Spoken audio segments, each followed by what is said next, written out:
Yeah.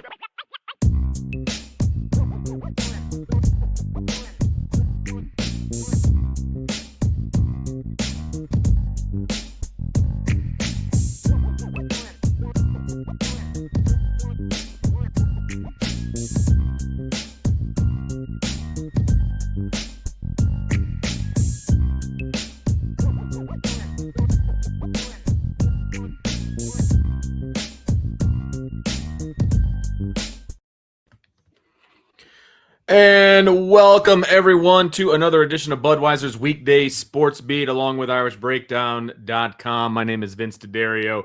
I'm joined today by my guy, Jesse Stiers. It is Monday, December 29th, 2025. And this is the only show of the week because of women's basketball, because of the new year. And, you know, I don't want to work. So we're not going to. No, just kidding. There's a lot of scheduling things. People are on the road. People are doing different things. And so today's the only show of the week. And it is a shortened show because women's basketball tips off at 6 o'clock tonight against Pitt. And talking to our buddy Sean Stiers should be a fairly easy game for the Lady Irish, which is a good thing. I believe Pitt has only played like one or two Power Look at Four what you've done, Vince. Have I jinxed it? Is that what I've done? I hope not. I mean, look, the women's basketball team at Notre Dame doesn't need me. They don't have to worry about what I say. They don't need to worry about that. I can only jinx certain things, and I don't think. Anyway, yeah. So here we are. And like I said, we had one or two shows last week because of Christmas and everything else. A lot of stuff has happened, Jesse, over the last few days. But before we get into all of that, how are you doing, man? Like, Merry Christmas, Happy New Year, all the things. How's everything going? Man, Merry Christmas. It has been a hectic week. The last show we did was the Festivus show. That's that right. Was Tuesday. When Naomi and I got back home to Cleveland last night, we were talking about this. It's like we were gone for a week, and during that week it felt, long because you're just next place after the next place, driving, seeing these people, that people. And then by the time you get home, it almost feels like a fever dream because you were moving so fast, and the lack of sleep and the lack of good sleep, and all the bad food that you're eating, all the sugar that you're eating. Truth. It all kind of catches up to you. So it was a great time. Got to see a lot of family, friends, extended family. So some of my best friends were in town when I was in Indiana, so that was nice. So, Christmas time is always a good time. Got some good gifts. That's always, nice. A great thing. So now it was, back to work today. That's tough always after the holiday on a Monday, but looking forward to New Year's this Thursday, some good football. I'll have another day off of work, most importantly. So, yeah. I mean, there's football on. I don't know if I would say good football. I guess we'll have to wait and see on all of that. But that's not what we're going to talk about today. I will echo your thoughts on the family and getting together. And we had a lot of people coming in from out of town. So they were coming to us, which is nice. And they all made it back to their destinations, not without some struggle. Apparently, there were a lot of delays. That has to be the advantage of having 5 children. Yeah, 100%. Because, like, a long time ago, it was like, look, we're not packing the kids up to go anywhere. If you guys want to see us, you come here. Yeah. And it has just perpetuated on from that. I mean, obviously, we don't have to pack the kids up anymore. They can pack themselves. But yes, people come to us, which is good and bad. You know what I mean? Like, it has its pluses and minuses. There's pros and cons to each side. You guys, you have to host people. You got people running through your house, taking all the showers, dirtying up your bathrooms. You're making meals. You got to be a host. You do. And there's a lot of other people that think they're the host in your house. You know what I mean? So there's a lot of that. Yeah. So, but that's family, man. Like that's what it is. That's what you signed up for. And it is what it is. But it's always nice to hang out with family and all of those things. And I was upright moving around. So that's always a bonus. Apparently this time of year anyway, for me. So that life is good, man. Like there's no complaints. So speaking of no complaints, if you're a Notre Dame fan, and I assume that the majority of Notre Dame fans are also Marcus Freeman fans, Marcus Freeman has now made it X official or whatever platform he was using that he will be returning to the University of Notre Dame as the head football coach in 2026. And not that many of us were worried about him leaving, but I think there was never a doubt. Yeah, I think we were all fairly annoyed by the noise from the NFL and the NFL pundits and the talking heads, because apparently they didn't have anything better to talk about than, well, Marcus Freeman. People are vetting Marcus Freeman. Marcus Freeman is a top candidate for all of these jobs. Marcus Freeman never said he was a candidate for these jobs. I could say that, if I was a single guy that, pick your Sports Illustrated swimsuit model. Well, she's a candidate to be my wife. She's a candidate. Don't anybody tell her. But she's a candidate. I'm vetting her. To see if she'll make the list. But all these NFL teams are apparently vetting Marcus Freeman to see if he was going to be their next head coach. And he made it official. He says he's going to run it back in 26. So you don't have to worry about that anymore. Jesse, what are your thoughts on the timing of all of this, all of the noise we were hearing from the NFL? Because you're a big NFL guy. You listen to the NFL people. They're on your radar. Just your overall thoughts on all of this, and we'll dive into it. Yeah, I think that kind of like I alluded to a little bit ago, I personally thought there was never going to be a chance that he would leave for the NFL. I just don't think that Marcus Freeman is an NFL type coach yet. I think Marcus Freeman is someone who cherishes, developing young men between 18 to 22 years old, helping that kind of transformation of becoming a man, developing, teaching them the tools to go on into the NFL, hopefully. So I think that that's something he's going to do for a long time. I think he's trying to build something at Notre Dame. I hope so. And achieve, I think, the goal that all of us are not expecting, but aspiring for. And that's another national championship, the first since 1988. So, and he's the guy who has Notre Dame the closest since 1988, in my opinion. I think he recognizes that. The university recognizes that. And to be quite honest with you, Vince, I think the rest of the national media recognize that. And I think because we're talking about, these people who were so strongly adamant that Marcus Freeman was going to just take off for the NFL, I think there's kind of some jealousy in there of people realizing Notre Dame is at the table and they're going to be at the table going forward for a long time. I think people see, how good of a coach Marcus Freeman is. I think that's gained a lot of respect for Notre Dame. And so then I think there's just generally some people who wanted something to talk about, that's kind of the nature of the beast for people who talk about sports and maybe specifically Notre Dame football every day. Is like, you got to talk about something, right? But I think this was fueled by a lot of, Notre Dame kind of jealousy and haters, just like really the last month has been, with just all of this continuous cycle of nonsense that's been going around.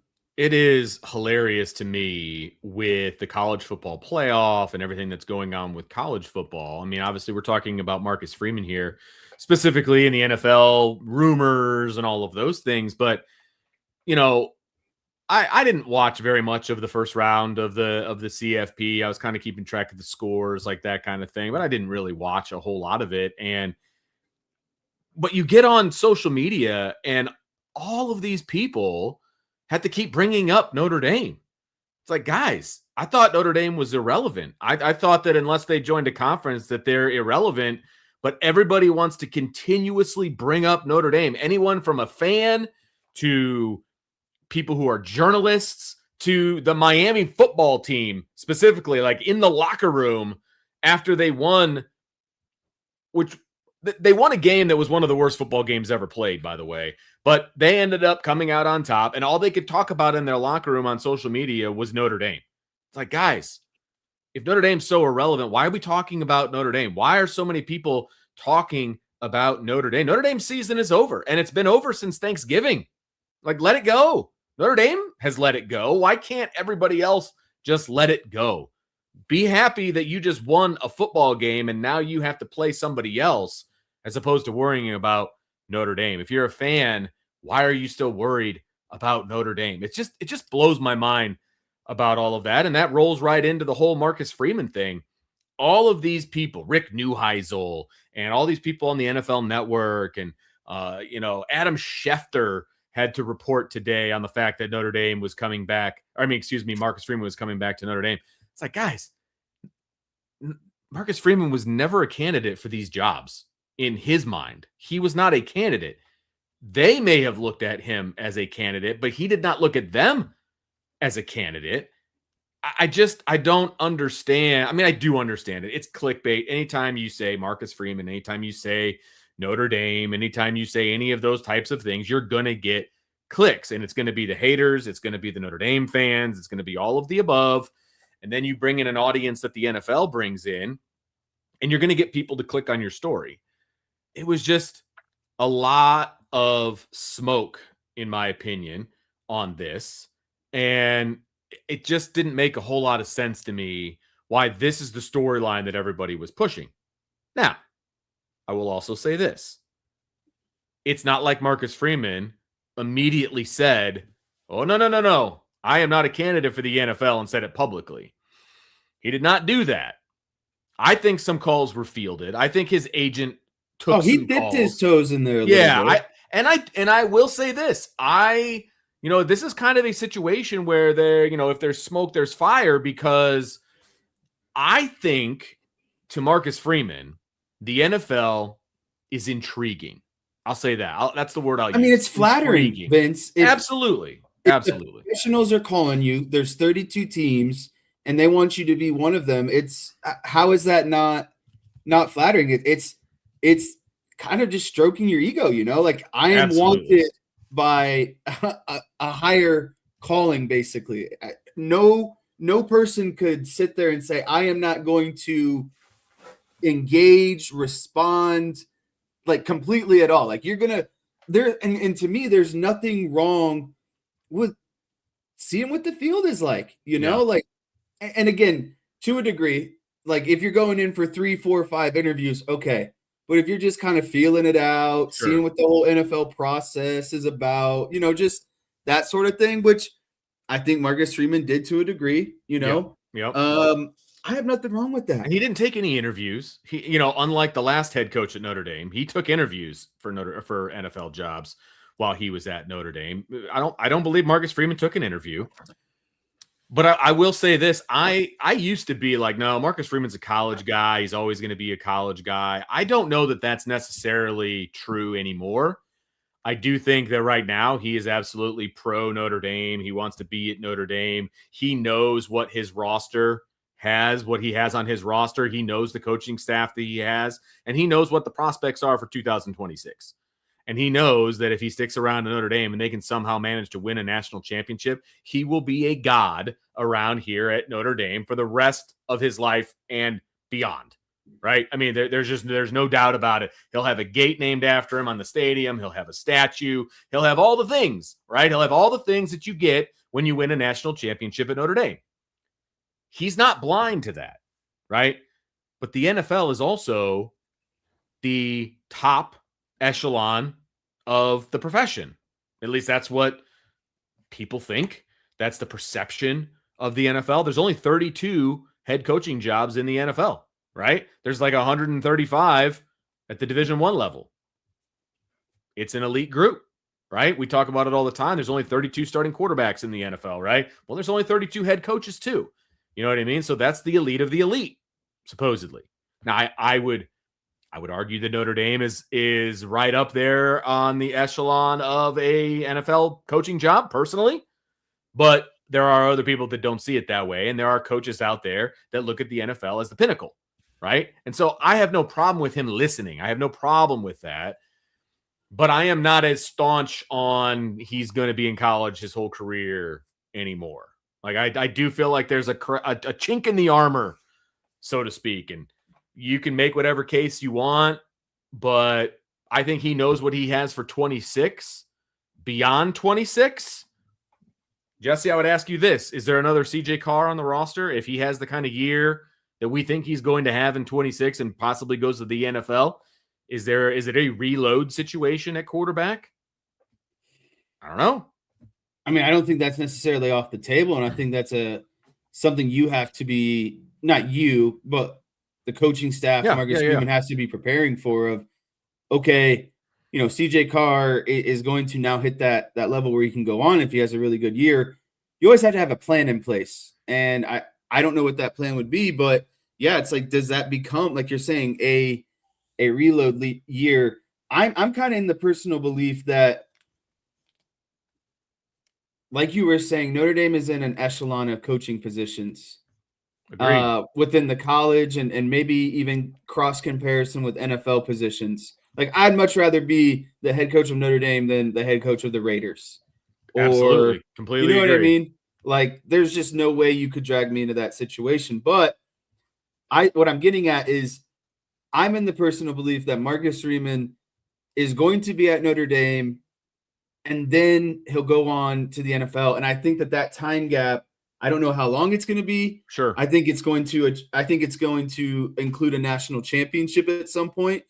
But I don't think he coaches at another college program outside of Notre Dame and maybe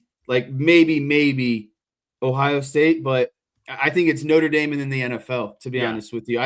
He's not going to bounce around at this point. And if he continues to have more success, there's no really reason for him to bounce around within college teams. I think he's going to, build his rapport as a coach, and then it'll be time for him to go on to the NFL at some point. Yeah, I just don't know how long that's going to be. Right. I mean, that's the scary part. Oh, 100%. If you're a Notre Dame fan, like when he took the job, I was like, Notre Dame's good for a decade. Like, he's going to be around. It's not, this is going to be great for Notre Dame. He's going to build this thing up. He's going to recruit. He's going to do all of those things. Which he's done. Which he absolutely has done. And he has maintained the focus of recruiting, from the high school ranks and then filling the gaps with the transfer portal, all of those things. And I think it's all wonderful. And I think it's all great. I just don't know that my thought of Notre Dame being great for a decade is still going to be the case. And I shouldn't say being great for a decade. I should say being stable with the same head coach. Like, I just don't know if that's true. I don't know. And we'll all see. I never thought he was going to leave this office season like that. Like, I thought that all the smoke about the NFL and everything was nonsense. I 100% agree with you. I'm just nervous about how long after 26 it's going to take. And if he wins a national championship in 26, does that show him like, man, I could stay here and just be, in Notre Dame's eyes, the next Nick Saban?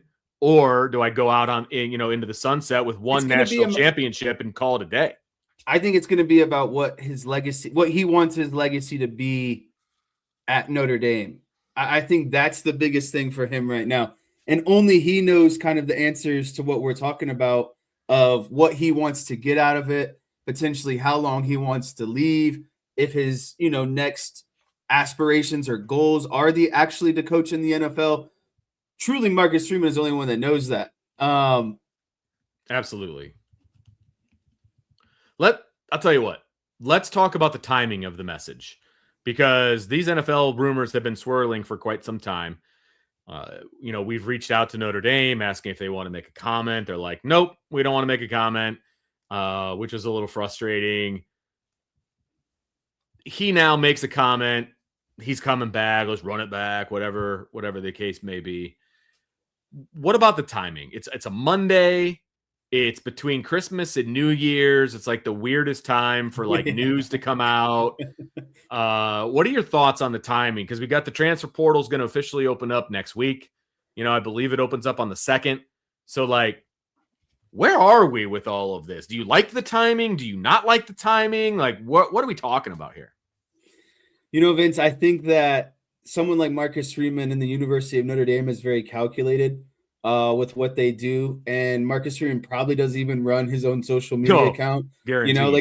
He's probably got it signed in on his phone, but there's someone who actually sends out most of his tweets and posts and all that stuff. So the portal opening up, I think that probably plays a deal in it, kind of, saying, hey, things are good here. We're solid here. I'm going to be here, and so I'm hoping that was kind of the timing, is that something big is going to now transpire out of it. Like they're going to announce within the not next couple of days, but relatively soon in terms of the football world, because it's the off season now, right? Like, so there's really no timetable on some of this stuff, but I think that it was strategic. I don't know necessarily what strategy was, but I'm hoping has to do with recruits, maybe transfer portal type situations, and really, sending a message to your team, because I don't think it's fair at the end of the day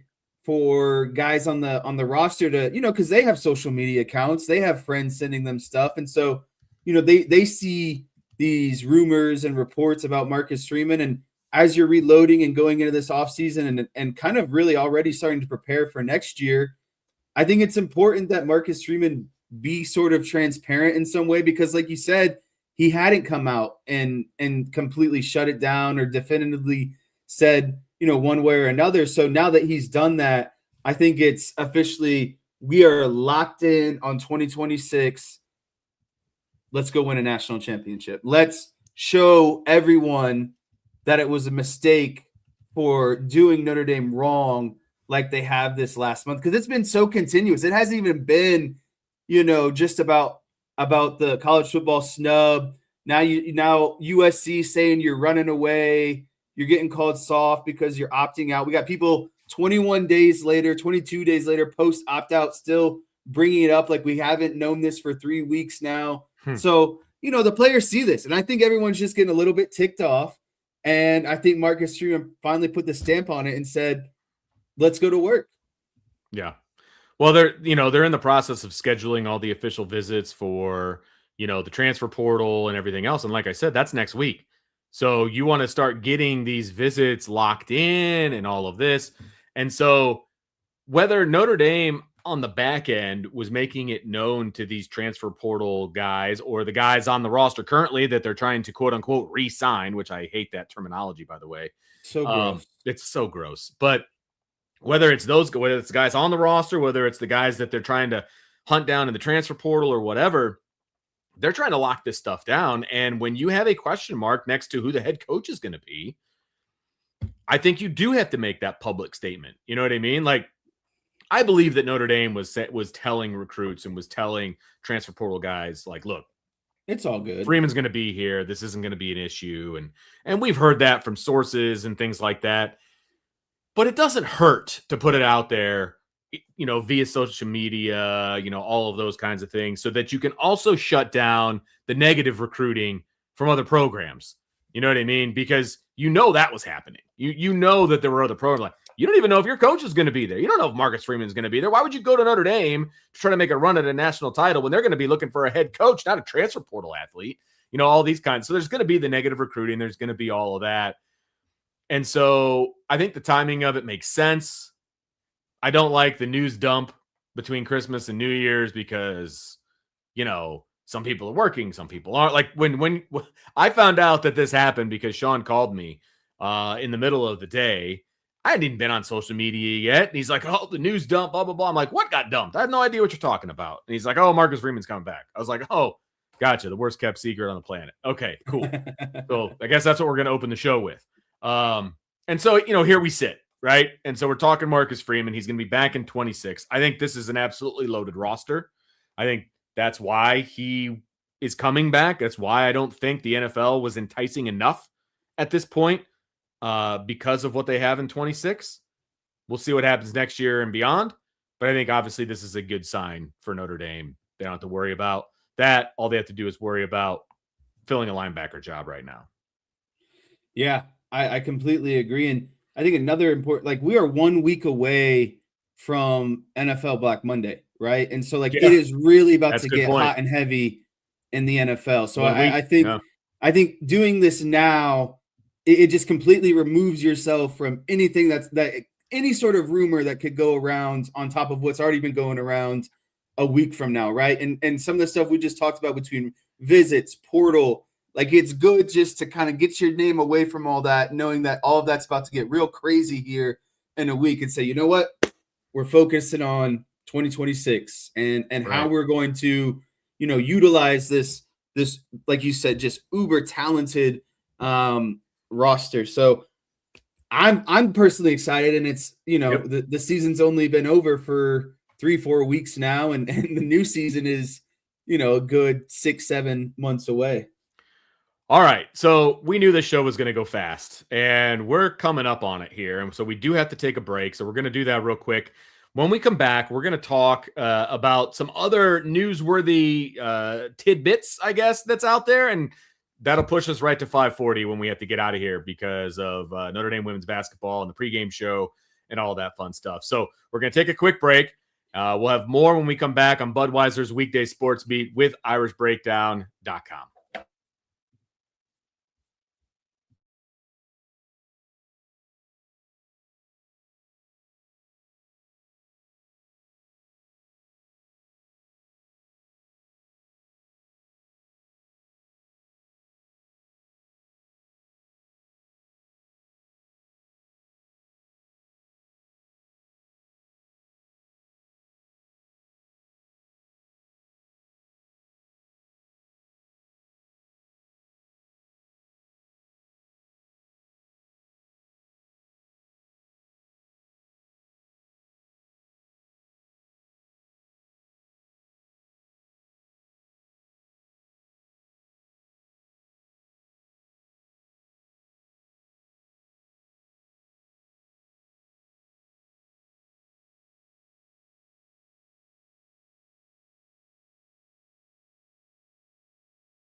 Welcome back to Budweiser's Weekday Sports Beat, along with IrishBreakdown.com. I'm Vince D'Addario, Jesse Stiers with me for the duration of the show, which is not going to be very much, a little over 5 minutes before we have to get out of here and toss it over to Sean Stiers, who has tonight's call of Notre Dame women's basketball. They go up against the Pitt Panthers, and I'm sure Pat Narduzzi didn't make the trip to South Bend, but if he did, I would want them to beat Pitt even worse.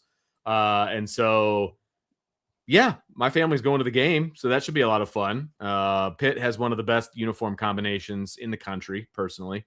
And so we'll see how Notre Dame stacks up against the Panthers. Are you Jesse, going to the game, Vince? I am not. I'm here, and so I'm not going to have time to get over to the Joyce, but a bunch of my kids are going, and they're going with Grandpa, and they'll have a good time. So what you're saying is you're kidless on your birthday evening. More or less. There's still, I think, one or two of them up there, but one of them's an adult, so I'm not too worried about him. He can fend for himself. Less commotion, though. Way less commotion. Way less commotion. Way less commotion. So we have, like I said, a little over 4 minutes now. I'm throwing it to you. There's been a lot of noteworthy things that have taken place over the last week. We got DeAnton Lynn heading to Penn State. We've got guys declaring for the draft. We got guys declaring for the portal. We've got one guy who's a captain on the team is no longer going to play football anymore, which is kind of unexpected. What direction do you want to go for the last 4 minutes of the show? Yeah, last 4 minutes. I'm probably the most long-winded person, so this is going to be really, really hard.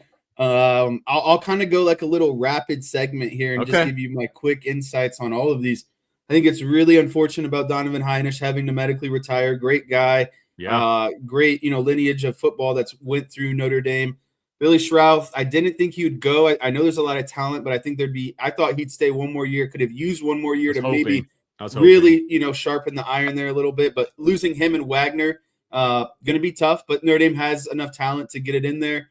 I know they got another Australian punter. I think that's really good for the special teams unit. Vince is not happy. I think one of the kickers actually transferred out too, which to me indicates they're going to run with the young guy. Hopefully they get maybe a veteran guy in the portal as well. So we'll see. But most importantly, I got to get this in there. I hate having to, harp on the same thing, but Lincoln Riley, you're a soft human being. I hope you hear this. I know you won't, but it's just ridiculous. The guy can't stop making excuses for Notre Dame kicking their butt and him wanting to run away from that situation, but saying, hey, let's play week 0 in Mexico City or, the most random, just off the wall places. But you said anytime, anywhere. So that's the new cop out, Vince. Well, and I'm not surprised. I mean, USC basically put forth options that were never going to happen. Like they were never going to happen. And so they can be like, oh, no, it's us. We offered everything. And Notre Dame said no.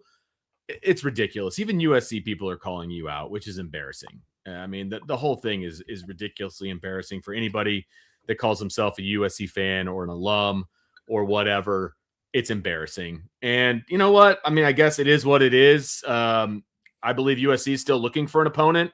Notre Dame is not, because Notre Dame announced within 5 seconds of USC finally copping out that they had a home with BYU, that I thought I had heard that Notre Dame was afraid to play.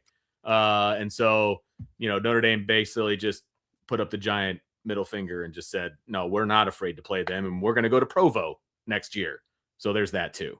So it's just hilarious to me what people can come up with. And I can't say that I'm all that surprised. As far as the special teams that you just brought up, I'll keep it short and sweet, because one of these days I'll get on my soapbox about Marty Biagi and what he has done to destroy the special teams room at Notre Dame. Marty Biagi is a great mind as far as fakes and things of that nature. Scheme. I think he's really good at scheme. But personnel. That man could not recruit himself out of a paper bag. He does not have a clue what he's doing. He brought in the #1 high school punter in the country, tried to turn him into a kicker, then forced the only other kicker that was on the roster into the transfer portal, and then went and got a 20-some-year-old Aussie punter to over-recruit what you just brought in, who was already the #1 punter in the country. Like, that makes no sense to me whatsoever, but it's also the same guy that trained James Rendell, and so, little effort to go and get another guy and bring him over to Notre Dame. So it's really quite pathetic, but I'll go off on a rant at another time on that one. But I was not impressed with that particular announcement. That should have been your Festivus topic, Vince. Well, he hadn't announced that yet. Otherwise it would have been. I could have gone off on that one. Very not impressed. All right. We got about 15 seconds. Jesse, thanks for hanging out for the very shortened version of Budweiser's Weekday Sports Beat. Appreciate it very much. Make sure you stay tuned, because you hear the dulcet tones of Sean Stiers. Notre Dame women's basketball is coming your way. Irish versus Pitt. We will talk to you next time on Budweiser's Weekday Sports Beat. Everyone leave a happy birthday in the comments. Whoop, whoop.